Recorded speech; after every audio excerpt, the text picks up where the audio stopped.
Back to 30/60. Srikakulam జిల్లాలో currency కష్టాలను అధిగమించేందుకు అవసరమైన చర్యలు తీసుకుంటున్నామన్నారు మంత్రి కింజరాపు అచ్చెన్నాయుడు. జిల్లా కలెక్టర్ కార్యాలయంలో అధికారులు, బ్యాంకర్లతో సమీక్ష నిర్వహించిన ఆయన నోట్ల రద్దు అనంతరం జిల్లాలోని పరిస్థితులపై చర్చించారు. జిల్లాలో నగదు రహిత లావాదేవీలను ప్రోత్సహించేందుకు చర్యలు తీసుకోవాలని సూచించిన మంత్రి ఇందుకోసం పెద్ద ఎత్తున అవగాహన కార్యక్రమాలను నిర్వహించాలన్నారు.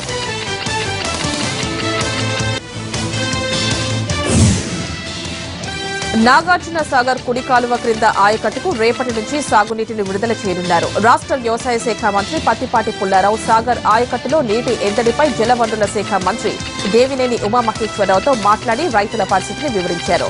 తక్షణం నీటి విడుదలకు చర్యలు చేపట్టాల్సిందిగా విజ్ఞప్తి చేశారు. దీనిపై స్పందించిన మంత్రి దేవినేని కృష్ణా రివర్ బోర్డు అధికారులతో మాట్లాడి నీటి విడుదలకు ఆమోదం తీసుకున్నారు. దీంతో ఆందోళనలో ఉన్న మిర్చి రైతాంగానికి ఊరట కలిగించినట్లయింది. గోదావరిపై నిర్మించనున్న పురుషోత్తమపట్నం భారీ ఎత్తిపోతల పథకానికి ఈ నెల 9న సీఎం చంద్రబాబు చేతుల మీదుగా శంకుస్థాపన జరగనుందన్నారు మంత్రి దేవినేని ఉమా. రాజమండ్రిలో నిర్వహించిన మెగా జాబ్ మేళా ముగింపు కార్యక్రమంలో పాల్గొన్న ఆయన ఉద్యోగాలు సాధించిన వారికి నియామక పత్రాలు అందజేశారు. 2018 నాటికి పోలవరం ప్రాజెక్టు పూర్తి చేస్తామని స్పష్టం చేశారు మంత్రి.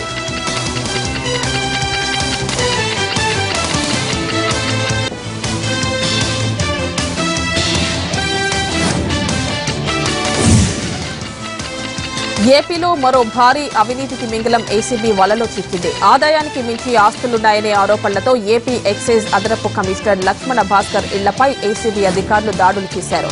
విజయవాడ, విశాఖపట్నం, హైదరాబాద్ సహా 11 ప్రాంతాల్లో ఒకేసారి తనిఖీలు నిర్వహించారు. భారీగా ఆస్తులను కూడా పెట్టినట్లు గుర్తించారు. వీటి విలువ బహిరంగ మార్కెట్లో 50 కోట్లకు పైనే ఉంటుందని అంచనా. విజయవాడలో లక్ష్మణ భాస్కర్ ఇల్లు, ఆఫీసులో సోదాల అనంతరం ఆయన హైదరాబాద్ తీసుకొచ్చారు. అక్కడ నివాసంలో కిలో బంగారం, 2.5 లక్షల నగదు స్వాధీనం చేసుకున్నారు. విజయవాడ ఇంట్లో సోదాల్లో దొరికిన 3.5 లక్షల నగదు కొత్త నోట్లే కావడంతో అవి ఎలా వచ్చాయనే దానిపై విచారణ జరుపుతున్నారు. విశాఖలో ఇతనికి సన్నిహితంగా ఉండే ఓ ఎక్సైజ్ కానిస్టేబుల్ ఇళ్లలోనూ 3,80,000 రూపాయల నగదు స్వాధీనం చేసుకున్నారు. లక్ష్మణ భాస్కర్ కు ఉన్న ఆస్తుల జాబితా భారీగానే ఉంది. విశాఖపట్నం సీతమ్మధార్లో 1720 చదరపు అడుగుల భూమి ఉంది. గాంభీరంలో 600 చదరపు గజాల స్థలం, ఎంవీపీ కాలనీలో 200 చదరపు గజాల ప్లాటు, పెందుర్తిలో 325 గజాల స్థలం, కీసర మండలంలో 2 ప్లాట్లు, ఇబ్రహీంపట్నం సమీపంలోని మంగళపల్లిలో 200 గజాల విస్తీర్ణం గల 2 ప్లాట్లు ఉన్నట్లు అధికారులు గుర్తించారు. హైదరాబాద్ సీతాఫల్ మండీలో 1524 చదరపు అడుగుల అపార్ట్మెంట్, హయత్ నగర్ లో 200 చదరపు గజాల స్థలం, పశ్చిమ గోదావరి జిల్లా రామన్నగూడెంలో 4.5 ఎకరాల వ్యవసాయ భూమి ఉన్నట్లు తెలిపింది.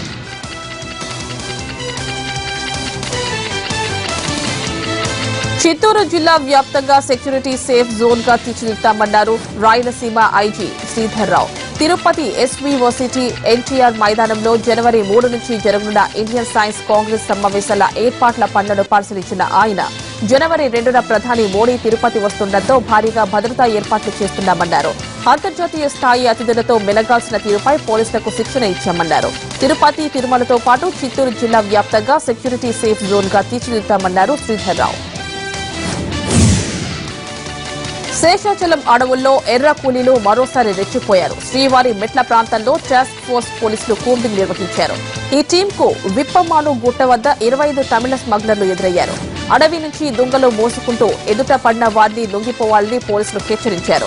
వారి హెచ్చరికలను లెక్క చేయని ఎర్ర దొంగలు రాళ్లతో దాడి చేసి అడవిలోకి పారిపోయారు. వారిని వెంబడించిన పోలీసులు కూలీల స్థావరంపై దాడులు చేశారు. అడవి నుంచి తరలించేందుకు ఉంచిన 7 అడుగుల పొడవైన 19 దొంగలను స్వాధీనం చేసుకున్నారు. శ్రీవారి దర్శనం కోసం తిరుమలకు వచ్చే భక్తులకు అన్ని సౌకర్యాలను సులభతరం చేయాలని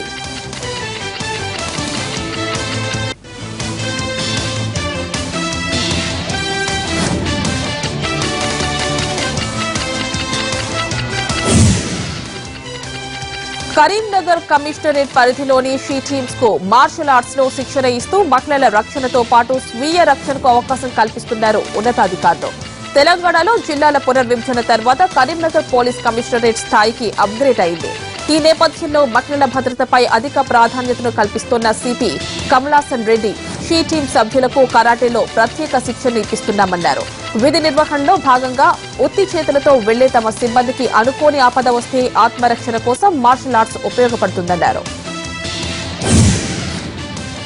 కరీంనగర్ జిల్లా సర్వారెడ్డిపల్లె వద్ద మరోసారి ఎర్రంపల్లి పైప్ లైన్ పగిలిపోయింది. దీంతో 40 మీటర్ల మేర నీరు ఎగిసిపడి నీరంతా వృధాగా పోయింది. అక్కడికి చేరుకున్న అధికారులు నీటి సరఫరాను ఆపి మరమ్మతులు చేపట్టారు. ఉవ్వెత్తున ఎగిసిపడుతోన్న ఆ దృశ్యాన్ని వీక్షించేందుకు సమీప గ్రామాల ప్రజలు భారీగా తరలివచ్చారు. పైప్ లైన్ నుంచి వచ్చిన నీటితో చుట్టుపక్కల ఉన్న పొలాలన్నీ జలమయమయ్యాయి. అయితే రైతులు ఇటీవలే ఖరీఫ్ పంటను మార్కెట్కు తరలించడంతో భారీ నష్టం తప్పింది.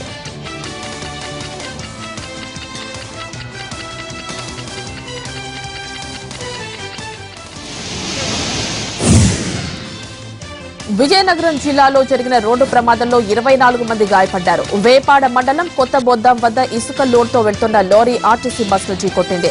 ఈ ప్రమాదంలో బస్సులో ప్రయాణిస్తున్న 24 మంది ప్రయాణికులు గాయపడ్డారు. క్షతగాత్రులను శృంగవరపు కోటలోని సామాజిక ఆరోగ్య కేంద్రానికి తరలించారు. వారిలో 4 పరిస్థితి విషమంగా ఉండడంతో విశాఖలోని కింగ్ జార్జ్ హాస్పిటల్ కి తరలించారు. విశాఖ జిల్లా నుంచి ఒడిశాకు అక్రమంగా తరలిస్తున్న సుమారు 600 కేజీల గంజాయిని పట్టుకున్నారు ఇచ్చాపురం పోలీసులు. ఏపీ నుంచి పెద్ద ఎత్తున గంజాయి స్మగ్లింగ్ అవుతుందని సమాచారం అందుకున్న పోలీసులు కవిటి మండలం ఆర్ కారపాడు వద్ద తనిఖీలు చేపట్టారు. ఈ తనిఖీల్లో బొలేరో వాహనంలో అక్రమంగా తరలిస్తున్న 600 కేజీల గంజాయిని స్వాధీనం చేసుకున్నారు. వాహనాన్ని నడుపుతున్న డ్రైవర్ కమ్ ఓనర్ వీరకృష్ణ ఆంజనేయులతో పాటు క్లీనర్ శ్రీరాములు అరెస్ట్ చేశారు. గంజాయి స్మగ్లింగ్ కు ఉపయోగించిన వాహనాన్ని సీజ్ చేసిన పోలీసులు విశాఖ జిల్లా నర్సీపట్నం నుంచి భువనేశ్వర్ కు ఈ గంజాయిని తరలిస్తున్నట్లు నిర్ధారించారు. 30/60లో మరో చిన్న బ్రేక్ తీసుకుందాం. Stay tuned.